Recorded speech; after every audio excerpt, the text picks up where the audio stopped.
making dry eggless chocolate cakes. In the next 3 minutes, I'll show you my bakery style chocolate cake that never fails. At first, let's take the dry ingredients, sift your cocoa powder and maida together.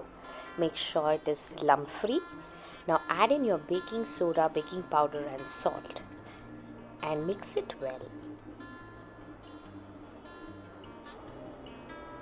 In eggless chocolate cake, structure is everything. Since we don't have eggs for binding and aeration, we rely completely on proper chemical leavening, correct liquid ratio and emulsification through oil.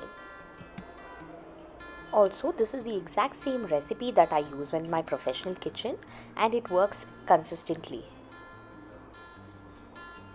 Now for the wet ingredients, mix vinegar into milk at room temperature and mix it together to make buttermilk. Let it sit for 5 minutes. In another bowl, whisk your sugar, curd and the buttermilk that you prepared.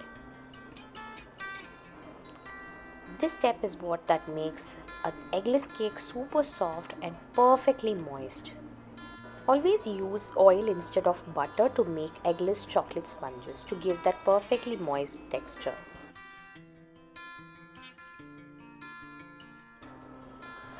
Now start pouring your wet mixture into the dry mix and start whisking it together until the entire mixture comes together.